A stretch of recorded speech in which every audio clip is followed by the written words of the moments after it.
여러분 오늘도 집회 가능하면 조금 일찍 오셔서 기도로 집회를 섬겨주시고 또 많은 은혜 갈망하고 누리는 시간 되시기를 축복합니다. 네. 우리가 교회 안에서나 우리 주변에서 보는 어린 아이들이 있죠. 그 어린 아이들이 코 흘리게 있고 또 철없는 어린 아이 같은 아이들 볼 수가 있습니다. 그러나 그 아이가 10년이 지나고 20년이 지나고 30년이 지나서 어떤 사람이 될지 아무도 알지 못합니다. 위대한 많은 사람들도 어린 아이일 때는 실수가 있었던 아이고 연약한 아이였습니다. 그런데 그 아이의 어린 아이들의 모습을 보고 10년, 20년, 30년 후에 그 아이의 모습을 보기가 쉽지 않죠. 그런데 주님은 어떻게 보실까? 저는 믿기는 우리 주님은 연약하고 실수하는 그 어린 아이의 모습 에게서 위대한 하나님의 사람을 다 보시리라고 믿습니다. 하나님은 과거도 현재도 미래도 연속해서 다 보시죠. 그 말은 오늘의 삶에서 내일의 놀라운 하나님의 사람의 삶도 다 보는 눈이 우리 주님에게는 있고 또 그렇게 보신다는 거죠. 우리의 삶도 마찬가지인 것이 우리도 또한 주님의 눈을 가질 필요가 있습니다. 가질 필요가 아니고 꼭 그런 눈을 가지고 있어야죠. 그 말은 우리의 삶의 모든 형편, 내 삶, 나의 능력이나 형편이나 처지 이런 것으로 지금 나의 삶을 판단할 것이 아니라 하나님께서 역사하셔서 얼마나 놀랍게 바꾸시고 쓰실 그 미래를 바라보는 눈이 열리는 것이 얼마나 중요한가 하는 것입니다. 그 눈이 열린 사람이 좌절과 낙심과 두려움에 사로잡혀 살지 않고 힘있게 살아갈 수가 있습니다. 하나님의 나라도 마찬가지입니다. 오늘 31절부터 보시면 하나님의 나라가 겨자씨 한 알과 같으니 땅에 심길 때에는 땅 위의 모든 씨보다 작은 것이로되 심긴 후에는 자라서 모든 풀보다 커지며 큰 가지를 내나니 공중의 새들이 그 그늘에 깃들을 만큼 되느니라. 여러분 여기 큰 가지, 공중의 새들이 그 그늘에 깃들일 만큼 된다. 이 말은 비유적으로 많은 사람들이 그 하나님의 나라, 하나님의 사람을 통해서 안식함을 얻고 쉼을 얻고 생명을 누린다. 이런 뜻입니다. 그런데 이 하나님의 나라 비유를 보면 하나님의 나라도 첫 시작, 처음에는 겨자씨 하나과 같다. 그 말은 모든 씨보다 작다. 아주 보기에 보잘것 없을 수 있다. 이런 뜻이죠. 그런데 심긴 후에 그 씨가 자라고 나서 큰 가지가 되고 공중에 새들이 깃들일 만큼 크게 된다는 것입니다. 여러분 겨자씨 한 알에서 많은 새들이 깃들일 나무를 보는 눈이 우리에게 열려 있습니까?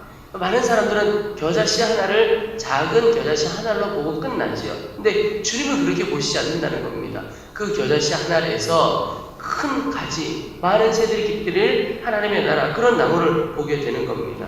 주님은 오늘 우리의 삶에서 내일도 보는 눈을 가지고 계시죠. 여러분 오늘도 똑같이 우리의 삶을 향해서나 우리가 감당하는 하나님께서 맡겨주신 사역과 사명을 향해서나 이런 눈이 열려지게 되기를 축복합니다. 우리 자신을 향해서도 마찬가지입니다. 우리가 실수하고 연약한 삶을 살아갈 수 있죠. 그런데 하나님의 나라는 하나님이 다스리시는 나라죠. 그 말은 우리가 하루하루 매순간 하나님의 주님의 다스리심을 받고 살아간다면 지금은 내 인생이 겨자씨 같은 인생 같아 보여도 큰 가지가 되어 새들이 깃들일 그런 날이 오게 된다는 겁니다. 하루하루 자라가게 되는 거죠. 그런 역사가 오늘 우리 가운데 다 있게 되기를 축복합니다. 예수님의 제자들도 마찬가지였습니다. 그들이 처음에 주님의 부르심을 받았을 때는 정말 변변치 않은 사람들이었습니다. 믿음도 없고 아무 능력도 없어 보이고 심지어 사람들에게 손가락질 당하는, 그러니까 세상적으로 보면 자격이라고 하는 것은 전혀 없는 그런 사람들이 바로 이 제자들이었죠. 그런데 그 제자들이 나중에 어떻게 되었습니까? 세계를 복음화시키는 주역이 되었습니다. 그들이 가는 곳마다 하나님의 역사가 나타나고 하나님의 능력이 나타나고 성도들이 주께로 돌아오는 일들이 일어나게 되는 겁니다. 베드로 같은 경우는 말씀을 전할 때 수천 명이 주께로 돌아오는 역사가 일어나게 되었죠. 그가 처음에는 큰 소리만 쳤지 아무 능력도 없었던 그런 사람이죠. 부르심을 받을 그때의 모습만으로는 상상할 수 없는 일이 그들의 삶에 일어났습니다. 여러분, 오늘 우리의 삶에서도 지금 내 삶을 보고 판단하지 않아야 합니다. 하나님의 역사는 하나님이 우리를 붙들어 주시면 하나님의 다스리심 가운데 매 순간 매 순간 살아간다면 하나님이 쓰실 그 역사는 누구도 상상하지 못한 일들이 일어나게 되는 거죠. 우리가 감당해야 할 주님께서 맡겨주신 사명도 마찬가지입니다. 여러분, 사명이라고 하는 것이 대단한 것뿐만이 아니라 주님께서 내게 맡겨주신 모든 것이 사명입니다. 가정에서 아내로 아이들을 돌보고 가정일을 하는 것, 하나님께서 내게 맡겨주신, 지금 맡겨주신 가장 큰 사명이죠. 교회 안에서 감당하는 작은 일 하나하나, 예배 안내하고 여러 가지를 섬겨고 이런 모든 것, 내가 하게 하신 주님께서 맡기신 모든 것이 하나님의 사명입니다. 그런데 하나님께서 작은 일을 맡기시면서 계속해서 보게 하시는 것이 순간순간 하나님의 다스리심을 받아 살아가느냐 하는 겁니다. 내게 허락하신 그 일들 주님께서 다스리시도록 맡겨드리면 충성스럽게 살아가면 하나님의 큰 역사가 임하게 됩니다. 지금은 겨자씨 하나 같지만 하나님의 역사가 다르게 된다는 겁니다. 제가 목회를 하면서 안타까운 분들을 가끔 볼 때가 있습니다. 어떤 안타까움을 보느냐면 한 번에 큰 성공을 거두려고 하는 분들을 가끔 보게 됩니다.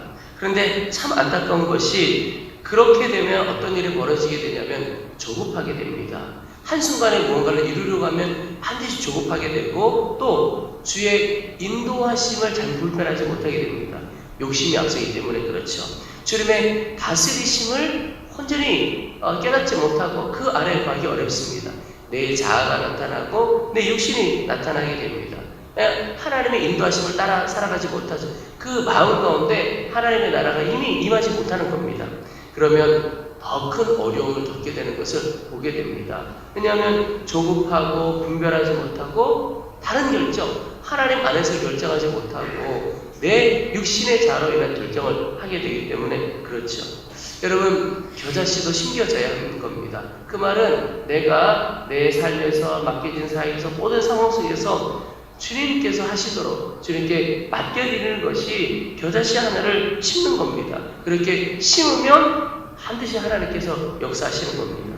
여러분, 오늘 내 모습, 내 형편, 내 사역의 크기 이런 것에 실망하지 말고 날마다 매 순간마다 주의 다스리심 가운데 주의 인도하심 따라 살아가기 때문에 축복합니다.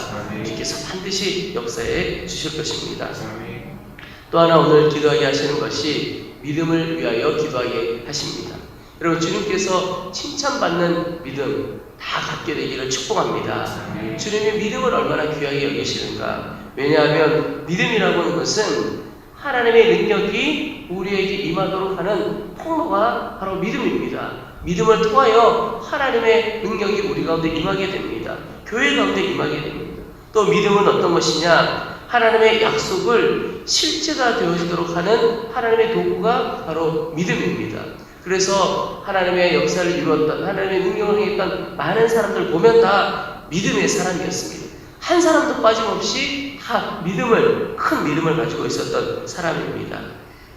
오늘 말씀에 보면 광풍이 불어서 물결이 배에 부딪히게 되고, 그런데 배가 막 흔들려가죠. 그때도 예수님께서는 고물에서 아주 편안하게 주무십니다. 그런데 제자들은 아주 두려워하는 거죠. 38절에 선생님이요, 우리가 죽게 된 것을 돌보지 아니하시나이까. 예수님께서 일어나셔서 바람을 꾸짖으시고 바다보고 잠잠하라 고요하라 말씀하십니다. 그리고 바람이 그치고 잔잔해집니다. 주님이 제자들 보고 그때 40절에 어찌하여 이렇게 무서워하느냐, 너희가 어찌 믿음이 없느냐. 여러분, 주님께서 칭찬하셨던 것도 믿음 있는 사람을 칭찬하셨고 믿음 없는 것에 대하여 질책하셨던 장면이 복음서에 보면 여러 번 나옵니다. 우리 주님도 얼마나 믿음을 강조하셨는가. 근데 여러분, 오늘 제자들이 38절에 예수님께 이렇게 이야기하죠. 그들이 두려워 떨면서 우리를 좀 살려주세요 라고 하는데 예수님을 뭐라고 부르냐면 선생님이여 이렇게 부릅니다. 여러분, 예수님을 향하여 무엇이라고 불러야 합니까? 주님 이렇게 불러야죠. 그런데 이 제자들은 선생님이여 이렇게 부른 겁니다. 이유는 주님이 누구신지 아직도 제대로 알지 못했던 겁니다. 예수님께서 귀신을 쫓아내고 병든 자를 고치셨습니다. 많은 기간 아니지만 제자들이 예수님 따라다니면서 예수님이 어떤 일을 행하셨는지 보았습니다. 예수님께서 귀신들을 쫓아낼 때 귀신들이 예수님이 누구신지도 외쳤습니다. 그리고 다 보았습니다. 그럼에도 불구하고 그 정도면 제자들이 우리를 부르신 이분이 누구신가? 그 정도 알만하죠. 하나님의 아들이시고 독생자 예수 그리스도이신 것을 알만합니다. 그런데 주님이 누구신지를 잘 모르는 겁니다. 그러니 선생님이요 이렇게 나오는 겁니다. 그리고 주님이 계신 그곳에 바람 불고 매 흔들린다고 두려워 떨고 있는 것이죠. 여러분, 주님이 계신 곳에는 안전한 곳입니다. 그것이 가장 안전한 것이고 두려워하고 떨 이유가 없는 것이죠. 여러분, 오늘 신앙생활 하면서 오직 우리가 믿는 예수님이 어떤 분이신가? 그분은 하나님의 아들이시고 우리의 삶의 모든 문제의 해답임을 분명히 믿는 믿음이 우리 가운데 있기를 축복합니다. 그런데 여러분, 내가 정말 주님을 믿고 살아가느냐, 예수님이 나의 주님이심을 믿느냐, 그것 어떻게 알 수 있을까요? 내 삶의 모든 문제를 주님께 맡겼는가? 그것으로 볼 수가 있습니다.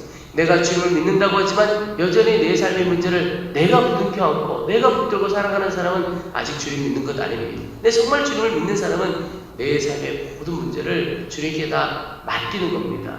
주님께서 역사하시는 분이시니까. 헨리 블랙가비 목사님이 그리스도인이 된다는 것은 모든 염려를 믿고 맡길 분이 생기라는 뜻이다, 이렇게 말씀을 하셨습니다. 그 말을 바꿔보면 내가 주님을 믿는다는 것은 주께 내 삶의 모든 것을 맡긴다. 그래서 그 사람이 성도가 된다, 이런 뜻이죠. 여러분, 나는 얼마나 내 삶을 주님께 맡겼습니까? 믿는 만큼 맡깁니다. 믿는 만큼 내 자녀를 맡기고 믿는 만큼 내 가정을 맡기고 믿는 만큼 내 삶의 모든 문제를 맡겨가는 것이죠. 여러분, 그래서 믿음의 사람은 표정이 다르다고 하는 것이 주님께 다 맡겼으니까 이제 내 문제가 아닌 겁니다. 주님의 문제인 것이죠. 그래서 더 이상 걱정하거나 근심하지도 않고 두려워하지도 않습니다. 왜냐하면 이제 더 이상 주님께 맡겼으니까 내 문제가 아닌 겁니다. 여러분, 주님께 맡겼으면 주님의 문제고 주님께서 해결하실 것이죠. 더 이상 내 손 안에 있는 것이 아니고 내 손을 떠났고 주님의 손에 있는 겁니다. 그래서 늘 기뻐하고 감사하며 살아가는 겁니다. 그래서 믿음의 사람이 표정이 다르고 얼굴이 다르다라고 하는 것입니다.